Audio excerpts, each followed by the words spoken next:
Well, guess what? We're back. I hope you were able to absorb some of the things we talked about last time. So we're going to talk about stretching and shrinking, reflecting, symmetry, even and odd functions, translations. Now, what are we talking about? The last time we talked, we were talking about what? Remember? 2.6. Basic functions.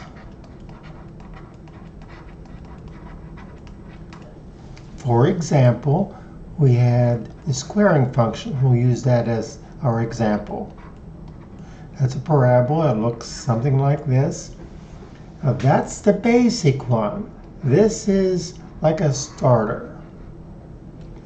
Now, what happens if it's not quite this simple? What happens? Well, let's suppose we have a similar function, but it's x squared plus 1. Well, if you think about that for a bit, you notice that between these two functions, every time you get a y value up here with f, down here you get a y value that's 1 more. So every point here is 1 higher over here. So the graph here turns out to be higher on G. Anyway, that's a start. We're going to talk about reflecting, which means reversing it. So if we have this parabola, for example, what if we grab a hold of it and twist it 180 degrees? Well, it looks exactly the same. But sometimes, if we do some stretching and shrinking and then reflecting, it might not be the same. Enough of that. Let's get on with it. So, let's take a look. We've got g of x, and g of x is 2 times the absolute value of x. Let's go back to the basics. What is the basic function that makes up this? The basic function is the absolute value function. What we're doing on this one is every time we get a y value from here, we're going to multiply it by 2. So every y coordinate for those points in this one will be twice as high as in the original one. So if this one looked something like this, this is going to make every point get higher faster. So it's like it squeezes it. It gets higher faster. So it's like stretching it in this direction. So let's get on. Compare the table of values. That's a great idea. Get a table of values. Let's see what it looks like. A little messy. Let's clean this up. Get rid of those points. There we go. Erase that ink. All right. So here we go. So here are the x values in this first column. Now what we're doing is we're comparing what happens when you have function f versus when you have function g. Well, every time you get a result in f, it's doubled over in g because of this factor in front of the original basic function. Each one of these gets doubled. Doubled. This doesn't change much, does it? And that doubles, and of course that doubles. Graphing, let's look at it. Well, this right here, the red one, is the original. That's f. That's our basic. And because of that 2 out front, that makes each of these points twice as high as it was before. So this is transformed to that. This point is transformed to this to this, and this to this. Everything moves up twice as far as it was before. Keeping that in mind, just a reminder, how would this look? Remember, the basic one is f of x, and that's the absolute value of x. What we're doing is we're taking all these y values that we would get from here, and we're taking a half of them. So our original looks something like this at a 45-degree angle, but each of these points, like this one, only is up half as far. This one is only down there. This one is only here. This one is only there. So what does h of x look like? It looks like this.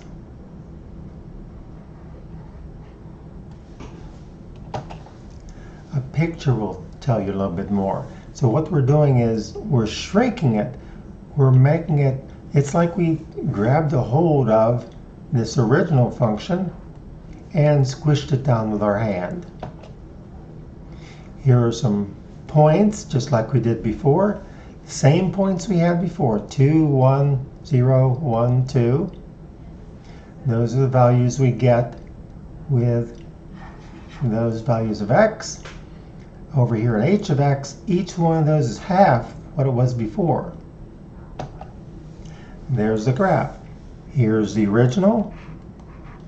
Here's the new function based upon the basic function. So if you put those two together, what does that mean? Well, let's suppose we've got a capital F of x. This number out here in front does something to the original function.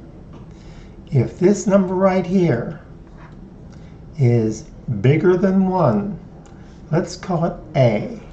If a is bigger than 1, it's going to stretch the original one.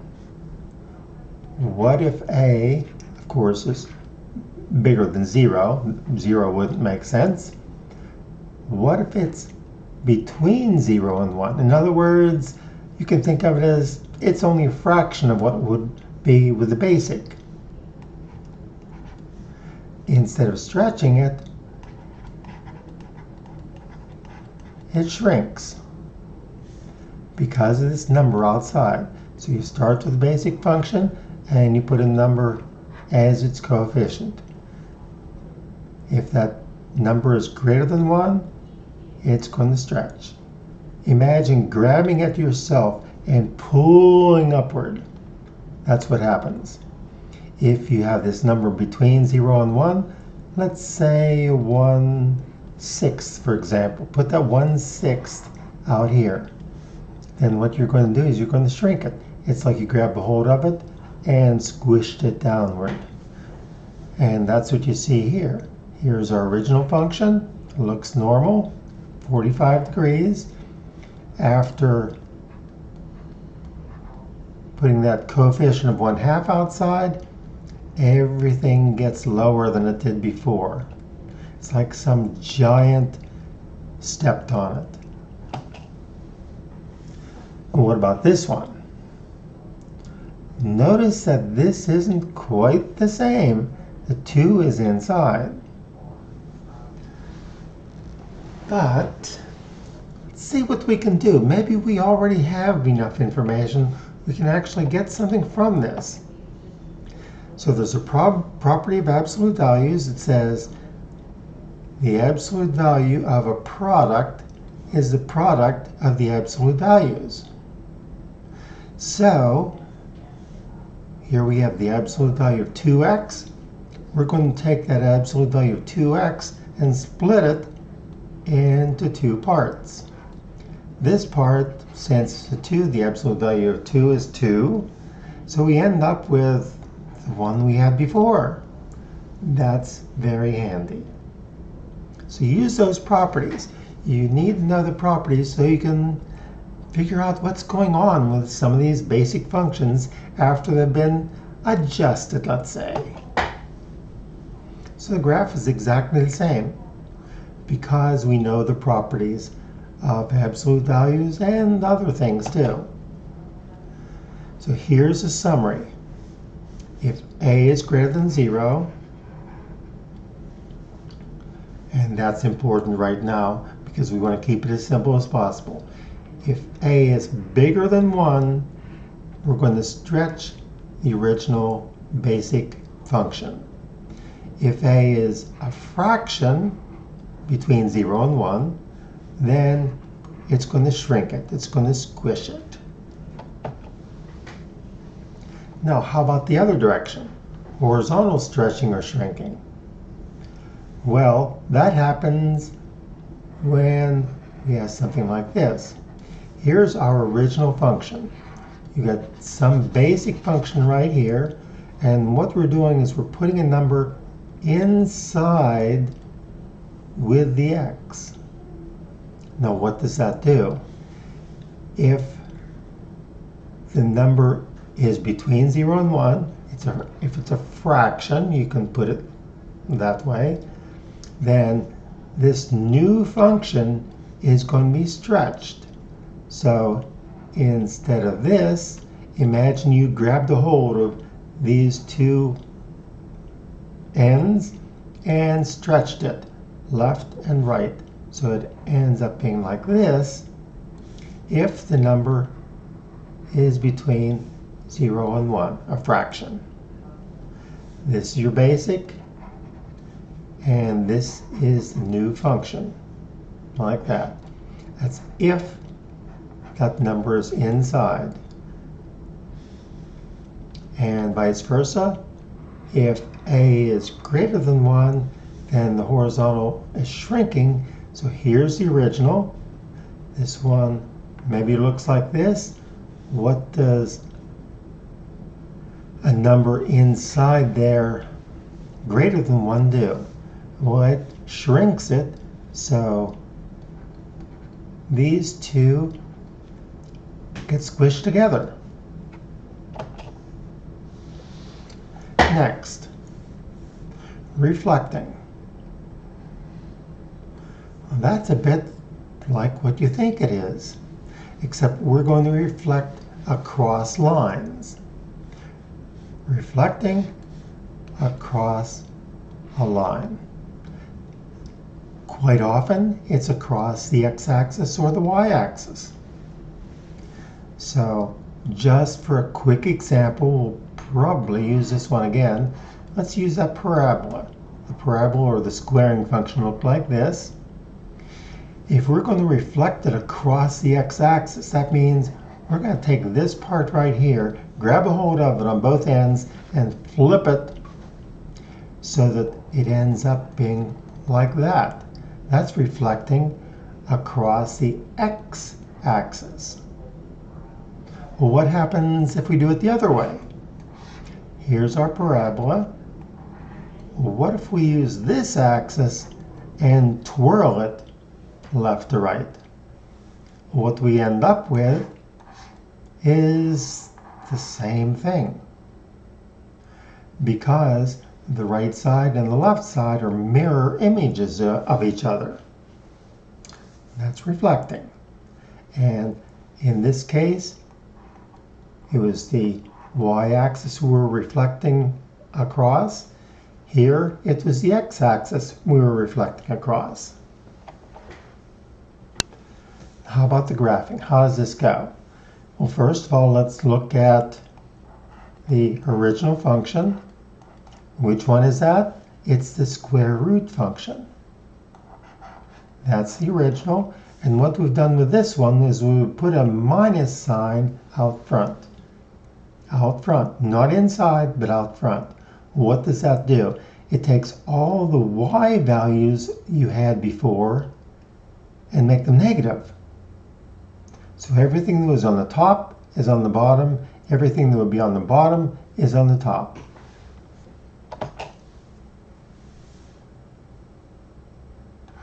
This is the original, and there's the new function.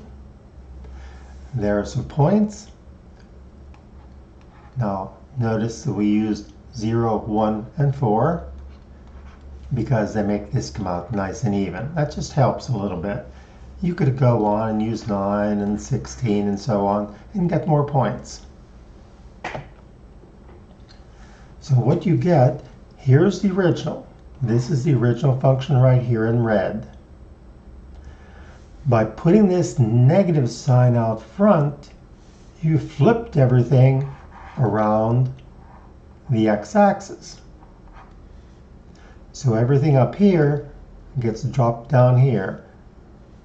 This distance right here is the same as that distance right there. So instead of being on the top, it's on the bottom. If it had been on the bottom, it'd be on the top. Same here.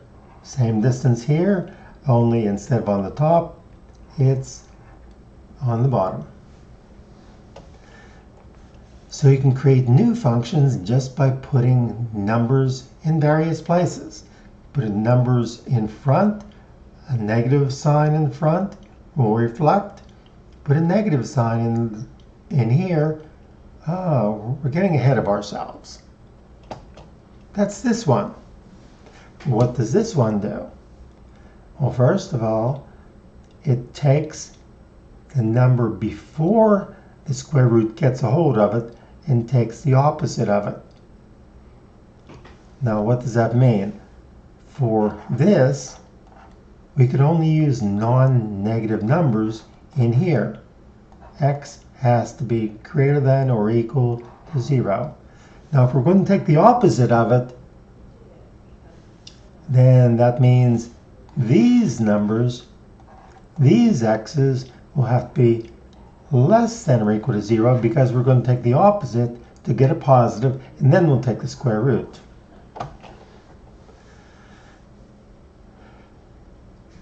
So the y values are going to be the same. Here are some testing x values.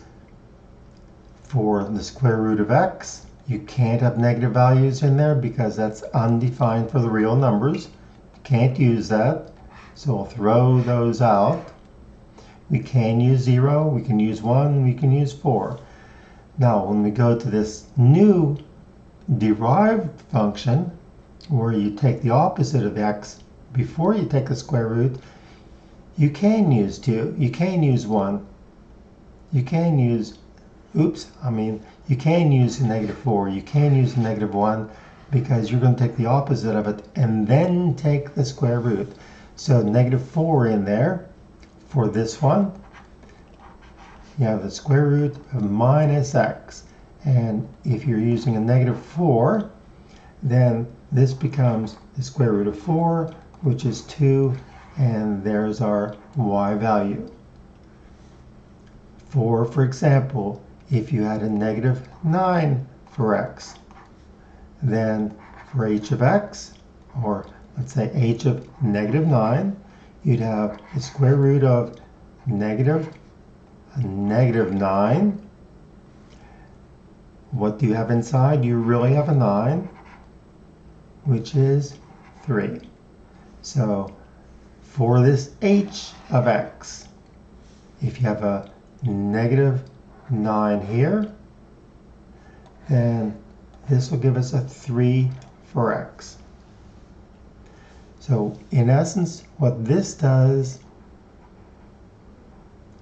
is it reflects it across the axis.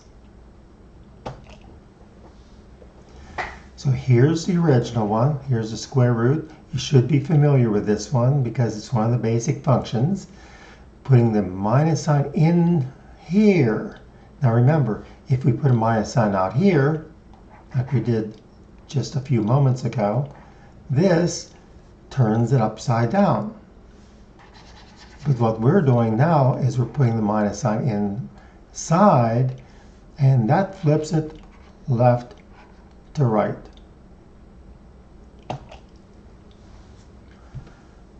Now, reflecting across an axis, y equals minus f of x. In other words, this means we're putting a minus sign in front of or to the left of the original function. And what that's going to do is reflect it across the x-axis. So putting it minus in the front means everything on the top will be flipped downward, and vice versa. If you had something like this on the bottom, you would end up with this across the top by putting a minus in front of the basic function. And how about the y-axis? Well, if you put a minus inside, if you change the x's to minus x's, it flips them left to right across the y-axis. Now you're going to have to practice with some of these because just listening to this is not going to do it. You're going to have to practice until it becomes second nature. Another tip I can give you, take lots of notes. There are a lot of different concepts in this chapter, and what I'm going to do is when we get to the point where we're going to have a test, I'm going to allow you to bring what some people call a cheat sheet. All your notes from it, but you got to know them really well to be able to go to the right thing. So don't let that having notes make you think, oh, this test is going to be easy. No, you got to know what it is and where to find it. So if you change x's to minus x's, then it'll be symmetric about the y-axis. So here's an example. You got f of x equals x squared. We'll use the squaring function. It's a nice one to play with. Now what does this mean? We take the x out and replace it with a minus x. So f of x equals x squared. We're going to change that, and we're going to make that minus x squared. Change the x to a minus x. See what we end up with. Well, when you square minus x, g of x turns out to be, after simplifying, the same thing. So this one, the squaring function, is symmetric about the y-axis. In other words, if you took the y-axis, spun it, you'd end up with the same thing. You'd end up with the same picture. Now, if you take all the y values on a function and they become opposites, then it's reflecting about the x-axis. And we'll have an example coming up. So let's test this one, x-axis and the y-axis. So remember, for the x-axis, we're going to, y becomes a negative y. Symmetry around the y-axis. The x is changed to a minus x, and you have the same function. So let's give these a shot. First of all, for symmetry around the y-axis, we're going to change the x in here to a minus x. So there's the original. We're going to take that x out and replace it with a minus x and see what we get. Well, after you simplify, it's the same thing. They're equivalent. So it's got symmetry with respect to the x-axis. That's when you change the x to a minus x, do you end up with the same function? Y-axis symmetry. Here's an example. X squared plus 4. Remember, this is the basic one. We added 4 to make a new one, and we're testing this new function. We change the x to a minus x, we end up with the same thing, because y equals the minus x squared plus 4, ends up being y equals x squared plus 4. No different. So it's got symmetry around the x-axis. So this one, we'll give it a red star. How about the other one? What about the y-axis? What we're going to do is changing y to minus y and see what happens. So we'll take that y that we see right here and replace it with minus y. Here's the original. Here's the conversion. Now what do we have? Let's simplify and see how this matches up with the original. After I simplify, I end up with y squared minus 3 again. So we also have symmetry about the y-axis for this one. Okay? In the previous one, we replaced the x with minus x, simplify, and that tells us whether it's symmetric with respect to the y-axis. Replace the y with negative y, and you can see if it's symmetric with respect to the x-axis. This is for the x-axis, and x to minus x for the y-axis. If doing those give you the same or equivalent functions, then you've got the symmetry about that particular axis. Again, you have to play with this to get a feel for it. Here's the one we just talked about, x equals y squared minus 3. What did we find out? It's symmetric around the x-axis because replacing y with negative y gives us the same function again, but not around the other axis. How about this one? X-axis. Change y's to negative y's and see what you get. Check it. I dare you.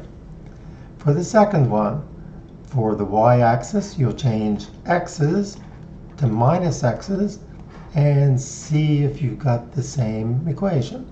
So for the first one, for symmetry about the x-axis, y to minus y. So we'll take this,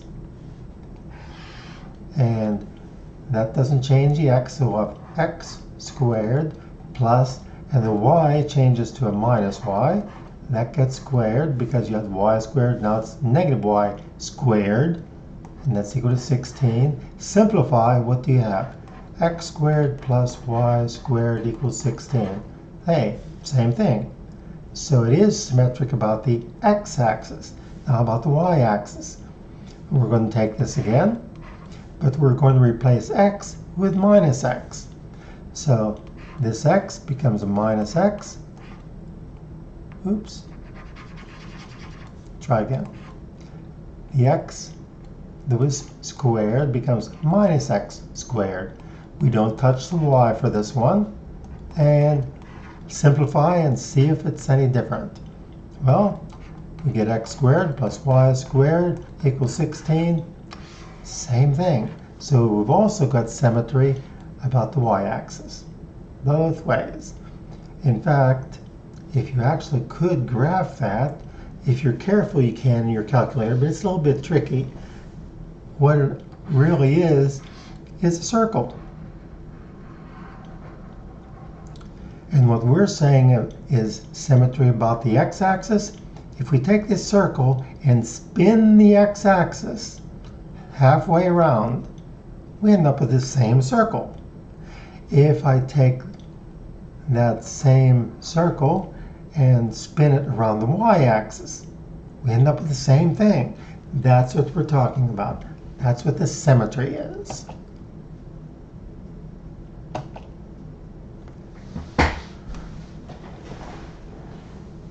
Okay,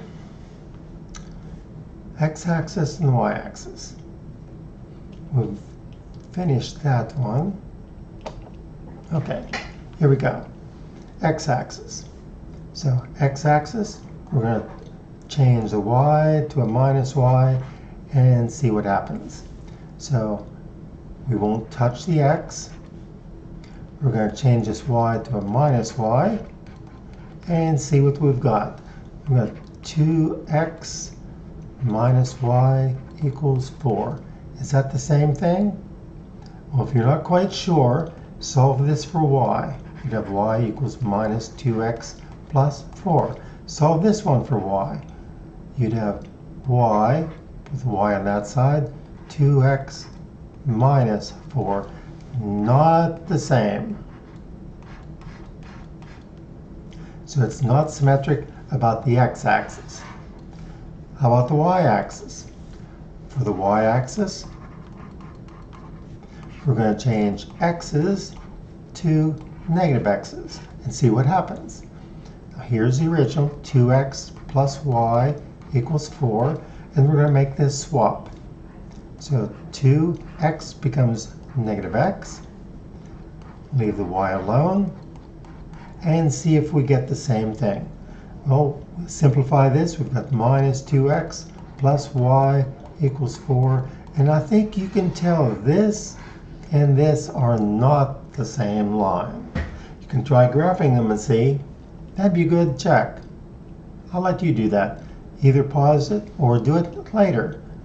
Probably better to do it now because you'll forget if you put it off till tomorrow. Okay, so this is what we had originally. That's the original one. Now, some symmetry about the x-axis means you're going to take the x-axis and spin it top to bottom, bottom to top. What would you get? You'd get something like that if you spin it around. It's not the same line. So it's not symmetric about the x-axis. Now I'm going to clear this so we can see what's going on here. Once I find my cursor, there we go. I'll clear that, erase the ink. We're going to do it the other way. So it's not symmetric about the x-axis because we can't spin it around the x-axis. How about the y-axis? For the y-axis, we change x's to minus x's and see what happens. Well, that means we're going to spin it around the y-axis. Do we end up with the same thing? So this point here becomes that point. This point becomes that point. This point stays the same, but you can see it's not the same line. So it's not symmetric about the y-axis. I hope you're catching on. The symmetry, you change the opposite variable. About the y-axis, change x to minus x. For the x-axis, change a y to a minus y, and see if you end up with the same function. And of course, that isn't good enough. We have symmetry around the origin. But if you get this symmetry about the x-axis, remember that's changing the y to a negative y, see if you end up with the same thing. And for the y-axis, change the x to a minus x, see if you end up with the same equivalent equation. Now this one, around the origin,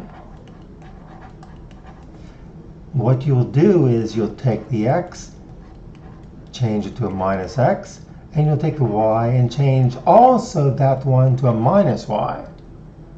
And simplify. And what do you get? Do you end up with the same equation? Well, let's take a look at an example.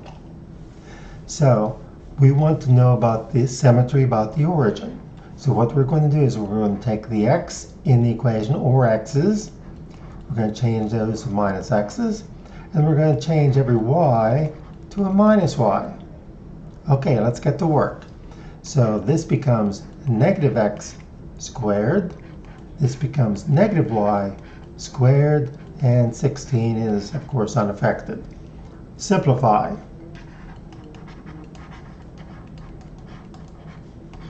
What happens? Well, we end up with x squared plus y squared equals 16. Look familiar? Of course, it's the same equation we had before. It's an equivalent equation, so the answer is yes. X to a minus x, y to a minus y, simplify, see if you've got the same equation. That's it. So if you can get the x symmetry and the y symmetry, then you should be able to figure out how to do symmetry around the origin.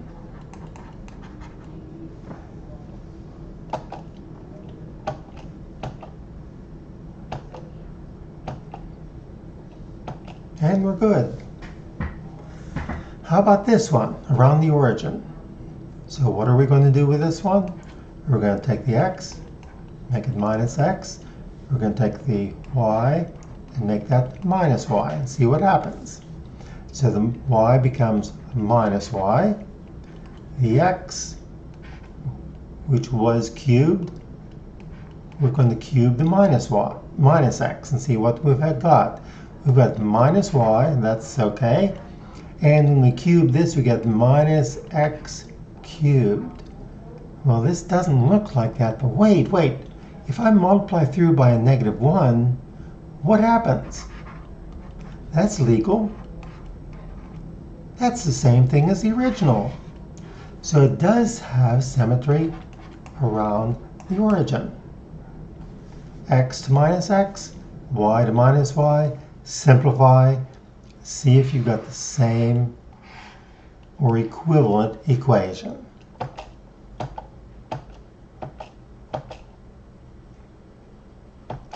And there you go. So here's a good place to stop and maybe write this down as a little bit cleaner notes if you need to. This explains the whole thing. You might want to write this down, come back later and go through this again and see how all of this matches up. Graph symmetric about both the x and y axes is automatically symmetric with respect to the origin.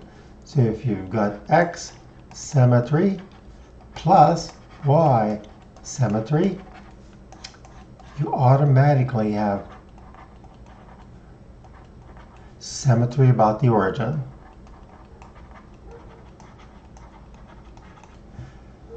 Now, does it work the other way? If it's symmetric with respect to the origin, so we're starting with this one, does that mean we're going to get symmetry with both axes or either one? Not necessarily. So it only goes one direction. If you have both of these symmetries, you get symmetry about the origin. The other direction does not work. So if you've got this and this, you automatically have that. And one last comment. A graph symmetric with respect to the x-axis does not represent a function. And one of our simple examples that we actually had was, here's one that's symmetric about the x-axis, because we could twirl that on the x-axis and end up with the same thing. But it's not a function. Remember how we can tell? The vertical line test, that's not a function because we've got two x values or two y values for the same x. Not a function.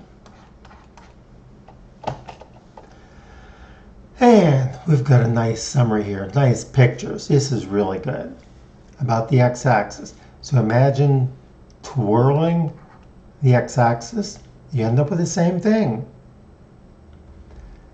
Twirl it around the y-axis, same thing. Now this one is a little bit tricky. You're changing the x with minus x and y with negative y. that is a lot harder to figure out. What you're actually doing here is, remember I said on this one, spin everything around the x-axis, top to bottom. On this one, left to right. On this one, it's different. What you have to do is remember the identity function? Looks like this.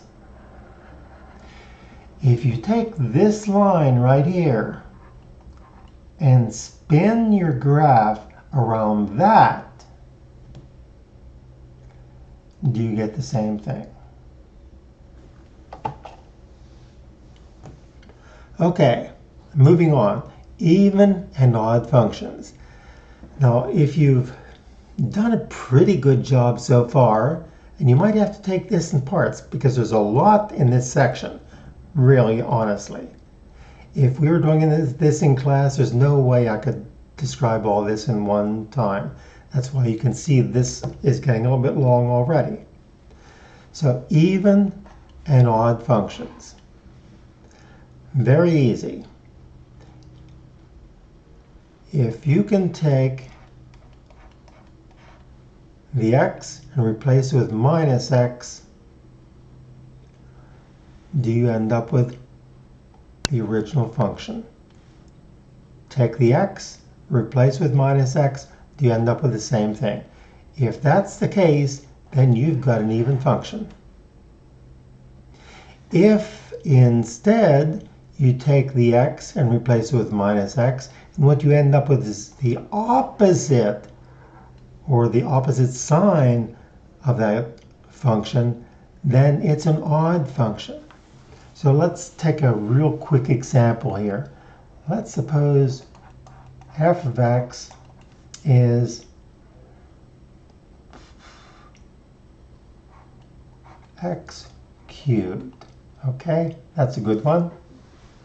Now what we're going to do is we're going to replace the x with a minus x and see if we end up with the opposite of the original function. So f of negative x, we're cubing the minus x instead of the x. What do we have? F of minus x is what? If we cube this, we get minus x cubed. Notice that that's the exact opposite sign-wise from this one. And that means since it's the opposite sign, then this is an odd function. And it's symmetric about the origin. This one would be symmetric about the y-axis. We don't talk about the x one because, remember, we would not end up with a function. Okay, even, odd, or neither.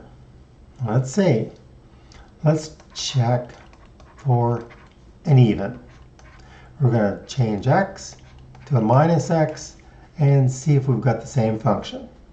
So f of minus x, we'll see if this ends up being that. What does it look like?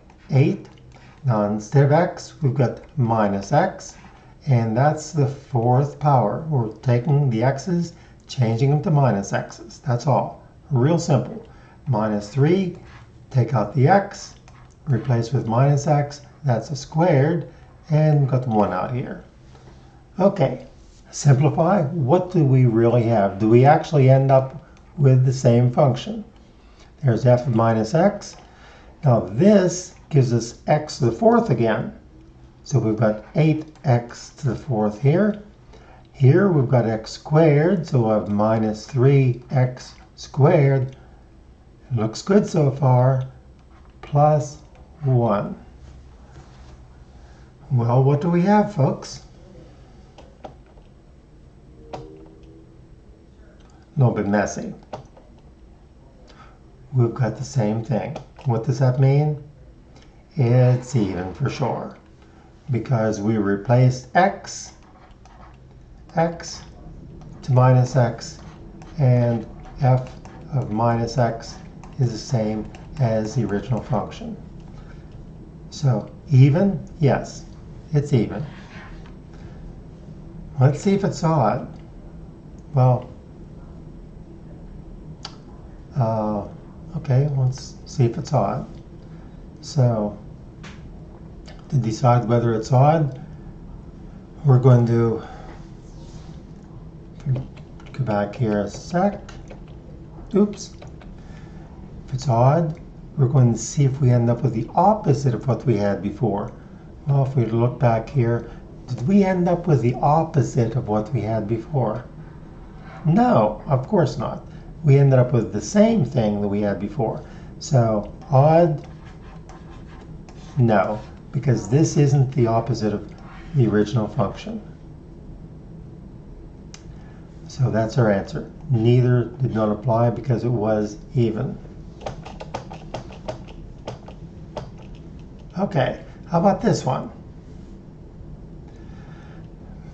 A good idea here would be, why don't you try it and see what happens? So pause it right now. Come back when you've decided whether it's even, odd, or neither. All right, I hope you've tried that. Let's see what happens. Let's take x and change it to negative x. Ignore this. So we're going to see if this is the same function. If it's the same function, it's even. If it's the opposite of the function, it's odd. And if it's something else, neither is the answer. So let's see. We've got 6, and remember this becomes a minus x cubed. X becomes a minus x, minus 9, and this x becomes a minus x. What do we have? Well, of course, we simplify. We want to see if this is the original function or the opposite. If it's the original function, it's even. If it's the opposite of the original function, it's odd. And if we don't have either, that's neither. So let's see what we've got. We cubed this, and we got minus x cubed. So it's minus 6x cubed. And over here, we have plus 9x. Now, how does that compare with what we've got up here? Is it the same? No, it's not the same. So it's not an even function. Is it the opposite of this original? Well, the 6x cubed becomes negative 6x cubed. That's good. The negative 9x becomes a positive 9x. Yes. So this one is an odd function.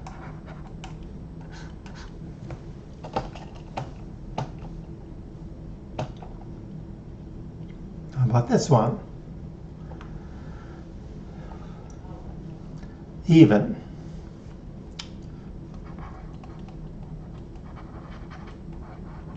The big question.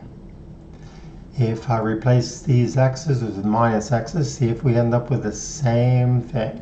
So we'll say 3 minus x squared plus 5 minus x. What does that give us? It gives us 3x squared minus 5x. Is it even? Is this the same thing we started with? No. Is it an odd one? Is this the opposite? Is this the opposite of what we started with? No, it isn't. The opposite would be minus 3x squared minus 5x. It's not odd either. It's neither. Of course, you might have expected that. There you go. Now, translating. This is a different kind of translating. This is where the basic functions become even more valuable to you. Because if you know what this looks like, you can get an idea of what the new function looks like. The original one looks a bit like this, where you've got those parts on the left and right going up at 45-degree angles.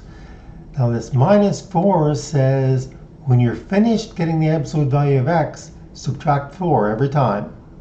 That means with the number out here, that takes this function, this graph, and moves everything down 4 units.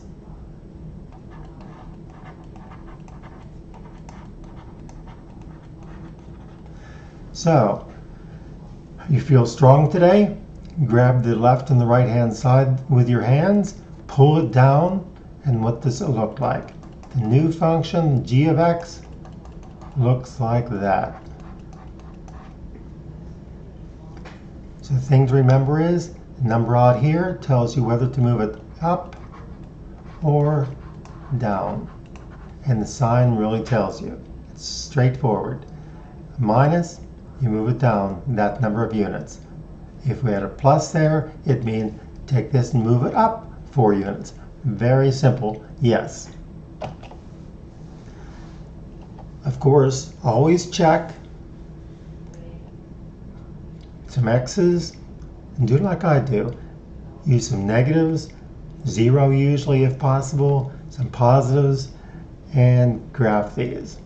But you should already know what this looks like by itself. And this, now you know, that moves this down 4 units. And there's your new function in blue. There's f of x, and there's g of x. Really nice and clean. Got that? That's vertical translation, by putting a number after the basic function. And this is a summary of what we're doing. Take the original function. If this number is positive, you're going to move the basic one up. If this is negative, you're going to move the basic function down. Here's an example. Here's the original. Adding 2 to this basic function moves it up. Adding a -3 or subtracting 3 moves it down. Remember, this is the original right here. And this is what we get by adding 2 to the original. This is what we get by subtracting 3 from the original. So you ought to be able to do the vertical translations pretty easily. It's the easiest one. How about horizontally? Well, remember, in the last one we had absolute value of x plus 4, which meant it moved up. But this changes the value of x before you take the absolute value. And this moves it horizontally. Now, this is where it starts getting a little tricky if you're not careful. This one, adding it after the function, you move up and down. And it's very simple. +4 goes up, -4 goes down. But inside here, you're going to do the opposite of what this is right there. If it's a -4, you're actually going to go to the right 4. So your absolute value of x looks like this. With an x -4 in there, you're going to move that over here. Here's what your new function looks like. So we'll get some x and y values, and we can graph it. Here's the original right here, and here is a new improved version right there. Now, there are a couple of ways you can think of this horizontal translation. You could look at the number that's here and say, I'm going to do the opposite of it. It'll take me right for a negative, left for a positive. Or you can say to yourself, okay, what it's looking for is something like this. H of x equals, and x minus h for horizontal. That's what it represents. If you can write it like this, then this will tell you directly whether it goes left or right. So if you thought of g of x looking like this, x minus what? 4. We want it to look like this. If you can do that, then this 4 says move it to the right 4 units.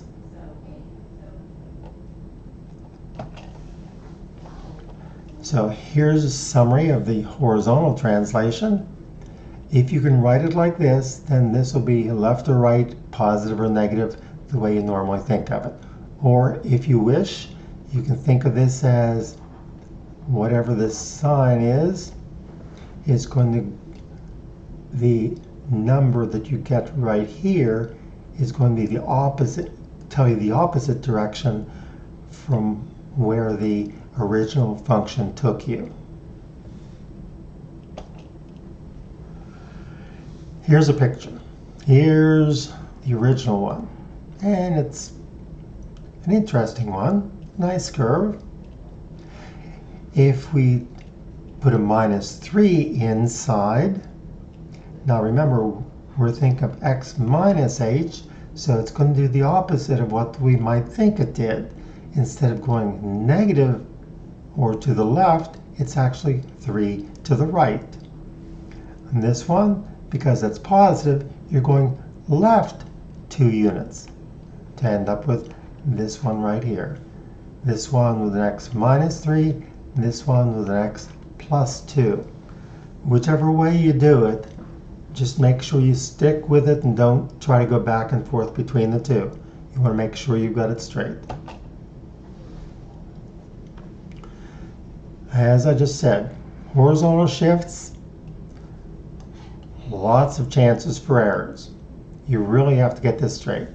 So this, what you can do is you can take the number inside here and you can set it equal to 0 if you want to do that. So if you've got f of x minus 7, then take the x minus 7, set it equal to 0, x equals 7. That means you'll go to the right 7 units. That might be the easiest, but that's up to you. It depends on how your brain works on this one. So if you had an x plus 5, then you set the x plus 5 equals 0. You know, if you had f of that, set that equals 0, it gives you an x equals minus 5. That means you're going to move it horizontally to the left 5 units. Okay, now we're going to put some of these things together. First of all, what's the basic? There's our basic function. Now, what are we doing with it? Well, for one thing, we're moving it up 1. And this says we're doing what? Well, if you're not sure, take that x plus 3, set it equal to 0. What's that mean? You're going to move it left 3 units. So you're going to move it up 1 because of this. You're going to move it to the left 3 because of this. And then after you've done all that, notice there's a minus sign out here. So after you've done all that moving, you're going to turn it upside down because this reflects it around the x-axis. Let's get a picture of that. So we're going 3 units to the left. Remember, it's the opposite of this. 1 unit up because of this. And you're going to reflect it because of the minus sign in front. So what's it look like? Remember, the original looked like this. The new one looks like that. We've moved it up 1. If you think of this vertex or the point, it's up 1, it's back 3, and it's turned upside down. How about this one? Well, let's do a fix on this first. This could be written as 2 times the absolute value of x minus 2. Now, the x minus 2 means you're going to take this original function and do what? Well, what's x minus 2 equals 0 tell you? You're going to move it to the right 2 units. So you can move this to the right 2 because of this. What does this tell you? Well, because that is bigger than 1, that means you're going to stretch this thing so it becomes, instead of being here, it'll be over here, and it'll be skinnier, like that. Let's get a good picture, though. So you factor out the 2, like that. Then you look at the x minus, well, and bring the 2 out. We'll do that in a second, there. Don't worry about that. This just means times. It didn't come out right in the PowerPoint, apparently. So that allows us to isolate on the x minus 2 so we get the horizontal translation correct. The absolute value of 2 is 2, so that there's our 2. So what we're graphing is, we're going to move it to the right 2 because of the minus 2, vertically stretched by a factor of 2. Let me check something real fast. They have a mistake here. This should be a positive 2 here. They have a minus there. So let's see, is this a different one? No, that's supposed to be the same one. They've got a mistake here. This should not be there. There's the correct picture. If this were the case, then we'd have to take this and flip it upside down. So scratch that. That's a mistake on somebody's version of this PowerPoint, not mine. Next one, what's the original? Remember the basic functions? We spent some time on that because very important. The basic one is x squared. Now, what are we doing to that x squared to make this function? Well, this is added after everything's done. So we're going to move, we're going to move up by 4. What else? Well, notice that nothing is being done to the x itself. So we're not going to move left or right. Left and right, 0. We do have a couple of other things, though. We've got a number up front here, and it's a 1/2. Now, what is that going to do? It's going to flatten it out. So what was like this will look more like that. Moved up, of course. Something like that. And then this minus says, okay, we have this function right here so far, and what we're going to do is we're going to turn that upside down using that as our pivot point. And there we go. So it's up 4, that takes us here. The 1/2 means this is wider than it was before. And the minus turns this upside down. So you've learned a whole lot. Now we're going to wrap this up. I think this is the last example. This is a bit of a weird example, but if you follow it so far, this is a fun procedure, really. So enjoy this one. So we've got this function. This is f of x right here. This weird function is called f.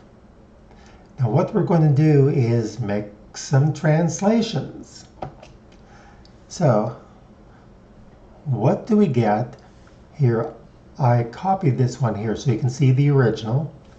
What would g of x look like? Well, what does 3 do? It moves it upward. So what do we have? We have that.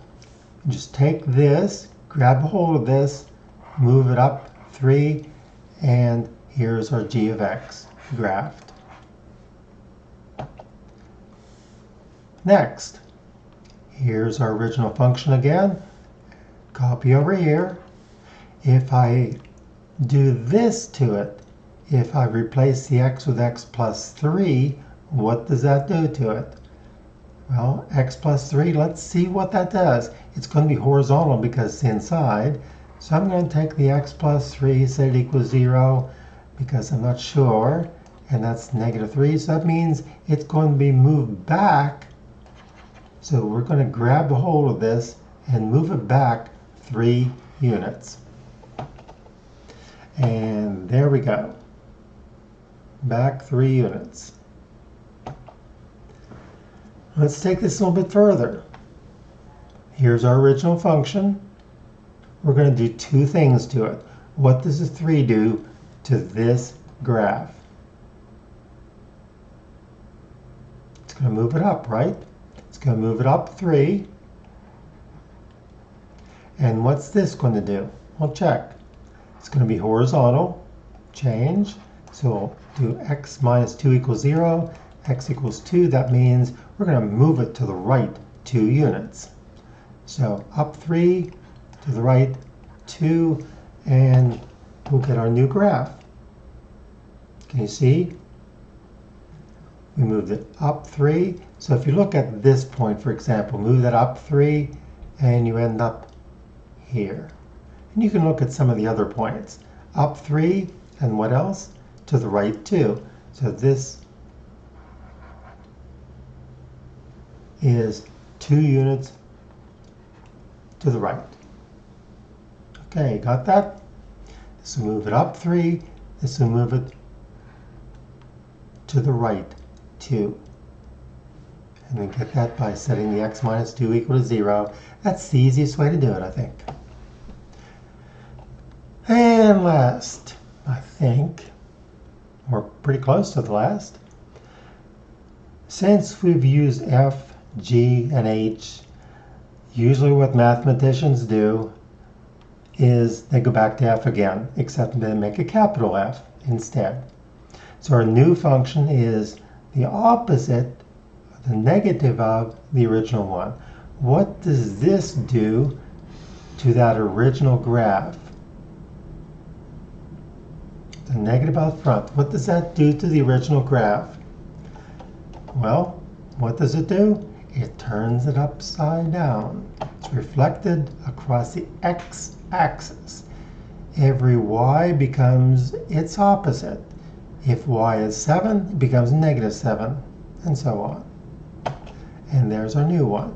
Now this might take a little bit of looking, but if you take these points individually, this point stays where it is because reflecting around the x-axis doesn't change this one. If we look at this point, it's going to be reflected, or imagine this is a mirror right here. Where would this point be if it's swapped on the other side? It would be up here. This one, again, doesn't change because reflection, if it's already in the x-axis, it stays there. And this one does as well. Take a look at this point. This would be another one to look at. This one's 2 below, and it'll become 2 above. Flipped it around or rotated around the x-axis. And folks, here is a nice summary. You might want to write these down. If it were me, I would write each one of these down and add a good example for each one. Put this in your own words. Maybe this one you say a positive there moves it up, negative there moves it down, positive here moves it left, negative here moves it right. And this will stretch it or squeeze it depending on what kind of A we have here. If this is greater than 1, it's going to stretch it out vertically. If it's between 0 and a fraction, then it's going to squish it as if a giant stepped on it. And last of all, minus signs. If you got a minus in front, it's going to reflect it around the x-axis, like we just did a minute ago. If you got a minus in front, or inside exactly, If you change every x to a minus x, what you end up with is reflecting it across the y-axis. So what's over here is going to be over there, and what's here, it's going to be over there. Swap, rotate it around the y-axis. That's it, folks. Yeah, I know this has been a lot.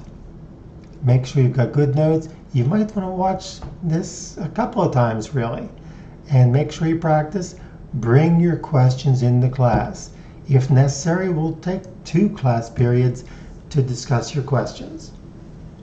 Well, as always, you take care of yourself and keep smiling. I'll see you soon.